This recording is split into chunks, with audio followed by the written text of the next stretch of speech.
Olá, pessoal. Esse é o vídeo número 56 da aula de computação. Nesse vídeo, eu fiz uma entrevista com uma amiga, que é a Gabriela Dantas. Ela vai contar um pouco da experiência dela no mercado de trabalho. Vamos lá. Bom, eu tô aqui com a Gabriela Dantas.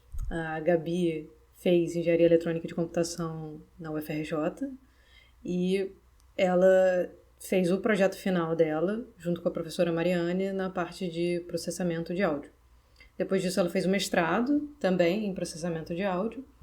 E depois do mestrado, ela acabou indo para uma empresa, né, que é a CID, não é isso? Ela é Isso. desenvolvedora de software na CID. Então, você quer falar um pouco sobre a empresa que você está? Pode ser. Então, eu comecei a trabalhar lá no CID em novembro, né, do ano passado, 2020. É uma empresa de ciência e tecnologia que surgiu a partir da Samsung. Então, começou como tipo, um instituto de pesquisa da Samsung, assim, mas não é mais, né? Hoje é separado. Mas como surgiu a partir dali, ainda tem muita relação, digamos assim, tem projetos em comum e tal. Surgiu há 17 anos atrás, eu acho, o CID, né? Então, ao longo do tempo, foi meio que ficando um pouco mais independente, assim. Mas, por exemplo, tem projetos tipo o Samsung Pay, que é o aplicativo de pagamentos da Samsung, e a Bixby, que é a assistente virtual da Samsung, é tipo a Siri da Samsung. Uhum. A versão em português da Bixby foi desenvolvida lá. E o Legal. Samsung Pay também. Então, assim, tem uma relação, né, mas é separado. Então, Uhum. é voltado assim para pesquisa, desenvolvimento, inovação. Tem muitos projetos na área de inteligência artificial, enfim, entre outras coisas. Legal. E você Bastante. trabalha na parte de pesquisa?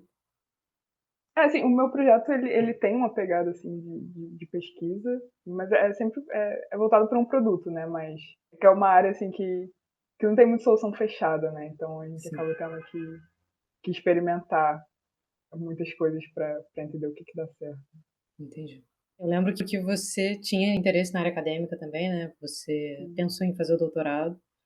E aí acabou que você estava procurando outras oportunidades também, e surgiu essa oportunidade, você acabou decidindo por ela. Como é que foi isso para você, essa decisão? Pois é, foi difícil, né? Eu terminei o mestrado em junho do ano passado, e aí depois eu fiquei nessa dúvida cruel, assim, do que fazer. Porque é isso, eu gostava muito da ideia de seguir na carreira acadêmica. Era a minha ideia inicial, assim, né, ao longo da graduação e do mestrado, eu sempre tive essa ideia na cabeça. Eu gostava de pesquisar, tinha muita vontade de dar aula, né? Uhum, E aí eu fiquei nessa dúvida e por um tempo, assim, eu fiquei meio que considerando as duas possibilidades. Então, ao mesmo tempo, eu estava lá atualizando o currículo, né, olhando as vagas no LinkedIn, vendo quais eram as minhas possibilidades, né, que tipo de vaga que tinha para o meu perfil, digamos assim. E ao uhum, mesmo tempo também eu estava ali de olho, né, quando que ia abrir o edital de doutorado e possibilidade de bolsa e coisas do tipo.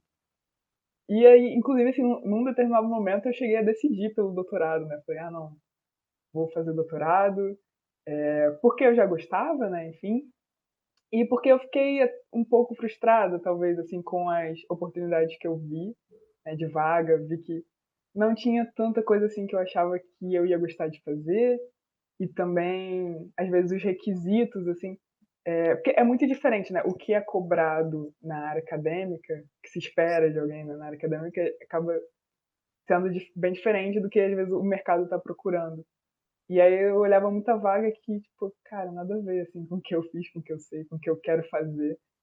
E aí eu fiquei, assim, um pouco frustrada depois de um tempo pesquisando. E aí decidi mesmo pelo doutorado. Tipo, não, é isso que eu gosto, é isso que eu sei, é que eu gosto.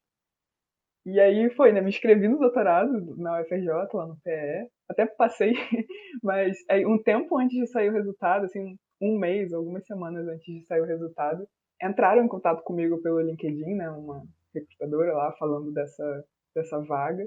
E eu nem tinha visto, né? O negócio chegou até mim, assim, uhum, dessa vaga. E aí, poxa, era para trabalhar com processamento de áudio, que era o tema que eu tinha trabalhado já desde o projeto final da graduação e que tinha trabalhado no mestrado e que eu gostava, né? Era o que eu queria fazer.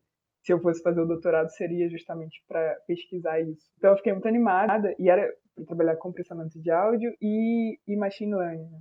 E aprendizado de máquina, que eu ainda não tinha, no meu projeto de mestrado, eu não cheguei a usar o machine learning, mas eu já tinha começado tipo, a me interessar pelo tema e fazer cursos, assim, livres, assim, por fora, e também fiz um intercâmbio, né, Uhum. para trabalhar num projeto de pesquisa na Alemanha durante o meu mestrado, e lá eu mexi um pouco também com machine learning e já tinha começado a me interessar, enfim. Então, quando apareceu essa vaga, eu vi que, poxa, dá para trabalhar com o que eu quero, sabe? Com o que eu gosto, com o que eu sei fazer. Eu tenho essa possibilidade, e além de tudo, era uma empresa que tinha essa pegada meio de pesquisa, uma coisa que me animou também foi que lá eles têm um incentivo assim para que a gente continue estudando. Então, muitas pessoas lá elas estão fazendo mestrado, doutorado enquanto trabalham, né? Então tem você pode tirar algumas horas da semana para você dedicar, né, aos estudos. Então é uma coisa assim que eu vi que eu não precisaria totalmente abrir mão também das coisas que eu gostava para entrar no mercado de trabalho, né? Eu podia juntar um pouco dos dois. E aí, por isso, eu acabei decidindo para ir trabalhar lá. Legal. E, bom, você falou que você procurou vagas no LinkedIn Uhum. e que acabou que essa vaga você não tinha visto, né? Foi algum recrutador Sim, que te me achei. contactou. É. Mas teve algum processo seletivo? Teve. Só uma coisa pra citar que você falou que eu não tinha visto, isso é até importante citar, porque eu não tinha visto porque eu estava olhando muito só no Rio de Janeiro, né? Assim. Então, assim, tem muito mais vaga que é São Paulo e tal, então é importante o pessoal ficar ligado, assim, se não tem nada que te prenda no Rio, assim, não se prenda ao Rio, né? Tem oportunidades em mais lugares. Mas aí sim, teve um processo seletivo, inicialmente, geralmente é meio padrão, né? Primeiro você fala com alguém do RH para ver se você se encaixa ali no perfil da vaga. E aí até outras entrevistas que eu fiz assim seguiram esse padrãozinho, né? Tem uma parte que você faz que vão te testar de alguma forma conhecimentos mais técnicos, então fazer alguma provinha de programação, de Python, de conhecimentos técnicos. E também uma parte que você fala com alguém que você vai trabalhar de fato, né? Alguém da área lá do seu projeto, alguém mais que vai exigir também perguntar coisas mais técnicas, assim, né? Coisas que Uhum. você sabe mais. Mas você sentiu que essas perguntas mais técnicas eram voltadas para alguma ferramenta específica? Ou eram perguntas mais teóricas, assim, de teoria da computação, lógica de programação? Acho que dos dois. É um pouco dos Uhum. dois, mas eu diria mais teórica. Mas depende muito da empresa, que a empresa vai estar querendo. Mas normalmente essa parte mais técnica eu acho que já vem especificada nos requisitos, assim, normalmente, né? Com as Entendi. ferramentas Uhum. é até mais fácil de você ver, né? Então, você está procurando vaga, você já pode ir olhando nos requisitos qual tipo de ferramenta que normalmente o mercado está pedindo para aquele tipo de vaga, né? É mais Uhum. direto, assim. E direto pelo LinkedIn dá para ver esse tipo de requisito? Normalmente Normalmente as vagas sim. vêm especificadas. Sim. Não, eu vi Uhum. bastante, pelo menos, né? Então, só já fala o tipo de linguagem, né? Python e tal framework. Eu vi bem especificado, sim. Legal. Eu acho que eu não cheguei a mencionar o LinkedIn em nenhuma das outras 2 entrevistas que a gente fez, né, nem eu, nem os entrevistados, e é muito utilizado, né. É importante para quem está procurando ter um perfil no LinkedIn e Sim. colocar você chega a colocar o currículo lá? Como é que é? Eu mesma não É, costumo utilizar. eu acho que eu não cheguei a botar o currículo, porque no LinkedIn você meio que monta um currículo lá, né? Ele tem uns Entendi. campos que É. você. Eu acho que talvez até tenha uma opção de botar um anexo assim do currículo, agora eu nem lembro. Mas, Mas está ali no seu perfil, né. exato, O você seu bota perfil tudo. seria o currículo no LinkedIn. Sim, exato, você bota tudo que você já fez, as coisas mais importantes, assim. E, bom, é muito usado mesmo nessa área de tecnologia, então eu vejo muita gente que conseguiu oportunidades pelo LinkedIn. Uhum. Então É é bem importante importante ter isso criar um perfil, atualizado. né. Sim, demais. E E até dar uma olhada nas vagas também, né, porque você vai tendo uma noção do que o mercado, das vagas que existem, né, do que o mercado está pedindo e tal. Sim, exatamente. E você às vezes já pode guiar um pouco, né, os seus estudos, assim. Então, se você Uhum, já sabe mais ou menos que área que você quer seguir, você pode olhar que tipo de coisa você precisa aprender, aí você já vai fazendo cursos naquela área, ou até durante a faculdade, assim, né, já pegando disciplinas que tenham mais a ver com aquilo, pra você já ir uhum, focando. entendi. E, bom, a vaga que você falou que você pegou em São Paulo, você está em São Paulo atualmente? Não, então, tá todo mundo trabalhando remotamente, né, por enquanto, até segunda ordem, até ser Sim. seguro novamente. Então, a empresa tem sede em Campinas e também abriu uma sede nova agora em Recife. E eu não sei ainda para onde eu vou, mas Entendi. para algum desses dois lugares. Mas quando, a gente puder voltar a trabalhar presencialmente, você acha que a empresa vai, voltar totalmente presencial? Isso Tem tá algo mas está em aberto também, tem é discussões, eu difícil dizer, né? acredito, assim. É difícil dizer, talvez um regime meio que parcial, eu não sei. Eu acho que é algo que acho que muitas empresas começaram Pois é, a questionar isso, né. exatamente. Então ainda tá meio em aberto, assim. Porque empresas, assim, de tecnologia, né, acaba dá para você trabalhar de casa, né. Você precisa de um Sim. computador ali e internet. E como é que foi sua experiência quando você começou a trabalhar? Você se sentia preparada, assim? Então, no antes de começar, né, naquele momento ali entre aceitar a vaga, né, e começar de fato, eu fiquei bem receosa, assim, fiquei com medo, porque é aquilo, né, eu estava mudando de área, estava acostumada com sempre aquele mesmo ambiente de universidade das mesmas coisas que se esperavam de mim. Então eu ia entrar num ambiente muito diferente e eu fiquei com medo, assim, de não me encaixar, de não saber o suficiente, ou enfim. Uhum, Mas acho que foi muito um medo de antes, assim, né? Depois que eu comecei e que eu vi que, que não era bem assim, porque eu acho que tinha muito um medo, assim, uma fantasia de que eu ia chegar lá e aí no primeiro dia iam vir com um problema assim gigantesco, o problema mais importante para ser resolvido num prazo minúsculo e jogar assim nas minhas costas e se vira. E é óbvio que não é assim, né? Óbvio, você está chegando na empresa, uhum, então tem todo um processo de adaptação. Isso para qualquer um, né? Para quem está começando e para quem está na décima empresa que vai começar, vai ter um processo de adaptação. Porque por mais que a pessoa saiba muito da linguagem ou do assunto, não sei o quê, ela vai ter que entender o problema que ela vai ter que trabalhar ali de qualquer forma. Sempre tem uma uhum. adaptação.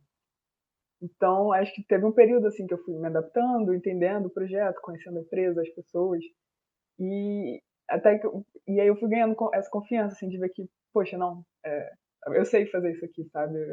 Eu tô preparada assim. Não, não é nenhum bicho de sete cabeças, é só adaptação mesmo. Teve um período de treinamento na sua empresa?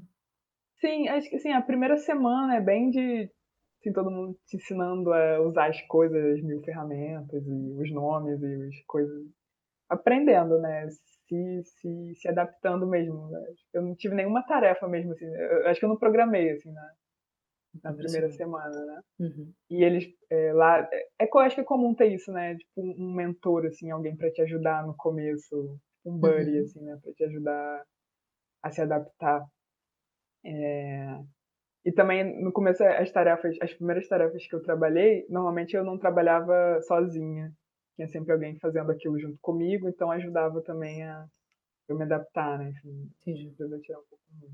Então acho que a gente pode falar um pouco de como que é o seu dia a dia no trabalho, que tipo de linguagem de programação vocês usam, se tem alguma ferramenta que você acha que seria importante aprender mesmo ainda na faculdade, né, para já chegar um pouco mais preparado para algumas coisas. Tá, eu desenvolvo em Python, então meu dia a dia é trabalhando com Python. E aí, de ferramenta, assim, que eu vejo, o primeiro é a IDE, né? Onde você vai escrever e debugar e rodar o seu código. Eu particularmente uso o PyCharm, Uhum, mas assim, né, porque eu gosto e não tem nenhuma regra, né? Mas tem muita gente que usa também o Visual Studio Code também, por exemplo. E essas duas ferramentas elas são bem legais porque elas têm uma integração com o Git, que é o Uhum. versionamento de código, e que essa ferramenta eu acho muito importante, que normalmente, pelo menos eu não vejo assim muito pessoal na faculdade usar tanto, e é essencial, assim, não tem como quem vai trabalhar assim com desenvolvimento, não tem como você trabalhar, desenvolver um código com várias pessoas, e que você vai ter que mudar várias vezes ao longo de um tempo, assim, não tem como sem ter um versionamento de código. E aí o Git é legal até mesmo assim na faculdade, às vezes para você organizar suas pastas, seus arquivos, né? Quem nunca teve aquela pasta, né? Que você cria o meu script.py. Aí daqui a pouco você tem o meu script v2.py. Aí daqui a pouco você tem 10 versões daquele script que você não faz mais ideia do que cada uma faz. É. Então o Git pode ajudar mesmo até acho que uma organização pessoal, assim. E já é legal que já vai treinando, né? Pra aprender mesmo a usar. Vamos ver. O Git é uma coisa que eu tô devendo, já há 2 períodos que eu penso em fazer um vídeo sobre o Git e ainda não consegui fazer. Mas Sim, tá aí a dica, né. Existem vários sites que usam o Git, né, eu conheço o GitHub, o GitLab. sim, O é. Git em si é a ferramenta de versionamento e tem umas plataformas que são online, não é isso? Exato. É. E aí o Git, o Git você pode usar por uma linha de comando, assim, mas aí, como eu disse, essas ideias, por exemplo, o PyCharm e o Visual Studio, elas já têm uma integração. Então tem uns ícones bonitinhos, assim, é uma coisa mais amigável de você usar do que o terminal purão lá, assim. Sim, Então ajuda um pouco a entendi. adaptação. E em termos de metodologia de projeto, né, como é que vocês costumam estruturar um projeto, né, digamos assim? Eles te passam uma tarefa e Não, tipo, de forma geral, assim, eu ainda não sei muito, né, Aham. mas a questão de divisão de tarefas, normalmente a gente conversa, assim, né, toda semana, assim, o time conversa para ver quais seriam as prioridades, né, quais são os próximos passos, e aí a gente conversa em tanto os desenvolvedores quanto a parte mais assim, de gerência, para definir o que cada um vai fazer, e organiza isso, né, tem umas ferramentas internas para a gente organizar as tarefas de cada um. E é isso. E aí, durante a semana, cada um vai trabalhando naquilo e reportando, né? Organizando. Que é importante também, a documentação do que você está fazendo, né? Uhum. Ter Sim. alguma forma de manter, de organizar uma documentação dos experimentos que você fez, resultados, conclusões, essas coisas. Uhum. É importante. Fazer relatório é pra vida, gente. Acostumem-se a fazer relatórios. Vocês não vão se livrar. É, e explicar o que você está fazendo também, né, no código principalmente, colocar comentários elucidativos, nomes de Exato. variáveis. Escrever código limpo e legível é importantíssimo. Desde a faculdade, né? Porque é mais difícil isso na faculdade, porque normalmente só você tá lendo, só que só Sim. você e a professora vai corrigir a prova depois também, às vezes, no Uhum. trabalho, enfim. Mas é importante já ter esse hábito de escrever código legível e fácil de entender, porque quando você for, ainda mais para quem vai querer trabalhar com isso, né? Vai ter um monte de gente que vai ler o seu código, inclusive você daqui a não sei quanto tempo vai ter que reler aquilo e tem que dar para entender, senão não tem como. Assim. Fica Sim. muito mais fácil de trabalhar, né? Quando dá Uhum. para você entender o que você escreveu. E existe alguma ferramenta, assim, que todos veem as tarefas não, o que que tá qual é a divisão de tarefas entre os desenvolvedores e que cada um vai vendo que cada um já fez? Tem alguma Sim, ferramenta sim, específica para isso? tem uma ferramenta interna assim, que a gente usa justamente para manter saber o que cada um está fazendo e que a gente consegue registrar também, tipo essa documentação que eu falei, né? A gente consegue Uhum. documentar o que saiu daquela tarefa, né? Tipo, fiz, e aí, né? O que você concluiu, o que aconteceu, qual foi o resultado. Então tá, então acho que a última coisa que eu queria te perguntar era com relação a você acha que é importante, o para um engenheiro, né, que tipos de habilidades você acha que são importantes para um engenheiro, um programador? E se tem mais alguma coisa que você queira falar sobre o seu trabalho? Sobre habilidades, assim, eu acho que além das que a gente está acostumado, né, com raciocínio lógico, saber matemática e tal, coisas que eu acho que não ensinam tanto pra gente, né? Treinar, assim, trabalhar a comunicação, né? Tanto a comunicação escrita quanto a falada, né? Porque é muito importante, isso que a gente comentou dentro do código, mas é muito importante você conseguir comunicar o que você está trabalhando, o que você está fazendo, o que você está pesquisando, o que você vai fazer, enfim. Não é só fazer, né? Você tem que saber explicar o que aquilo significa. Então, acho que essa é uma coisa que é difícil e até muita gente sofre muito na hora, né, de fazer o projeto final e trabalhos assim mais que a gente acho que não treina tanto fazer trabalhos assim mais longos que a gente tem que escrever ou apresentar durante a graduação, né? Acho que é uma habilidade muito importante que a gente tem que valorizar porque depois pesa, né? Além disso, para a parte mais, né, do desenvolvimento em si, eu diria que a habilidade de. A gente pensa muito na hora de escrever o código, mas é muito importante a gente também saber ler o código dos outros. E ler documentação também. Porque muito dificilmente a gente começa a trabalhar num código do zero. Né? Então a gente sempre tem o código que alguém já fez, ou tem, né, uma biblioteca que já faz aquilo. Então a gente sempre tem que partir de algum lugar e saber entender o que os outros já fizeram e ver como a gente pode aplicar aquilo ou melhorar aquilo. Então é muito importante saber ler código. E aí, entrando em ler código, tem a questão da organização, né? Porque você vai ter que ler o código dos outros, alguém vai ter que ler o seu também. Então, saber organizar, estruturar bem os seus códigos os seus projetos no geral. Tem mais alguma coisa que você queira comentar? Acho que eu queria, talvez, deixar um recado, talvez, porque, assim, principalmente falando de desenvolvimento, programação, assim, as pessoas às vezes se assustam por achar que existe uma espécie assim, de estereótipo de pessoas que são programadoras, né? Então, aquele cara que programa desde 5 anos de idade, sabe 10 linguagens de programação e entrou já na faculdade sabendo tudo e, enfim, e ama programação e no fim de semana escreve código. E, gente, não precisa ser assim, sabe? Não necessariamente você tem que ter nascido, né, com o computador na mão para você agora querer ser desenvolvedor ou desenvolvedora. Meninas, por favor. Então, assim, você não precisa se encaixar, né, em nenhum estereótipo, em uma caixinha para você ser um ótimo profissional, um ótimo desenvolvedor. Isso. Legal. Muito obrigada, Gabi. Isso que você falou das meninas também. Eu queria muito que essa entrevista fosse com você, porque eu já fiz duas entrevistas com dois meninos, né, dois amigos. Uhum. Então, tava precisando de uma entrevista com uma menina agora. Então, obrigada Sim. por ter Sim. topado participar. Legal, fico feliz também de participar. Isso é tudo. A gente encerra o vídeo por aqui. E espero que vocês tenham gostado da entrevista. Tchau, tchau.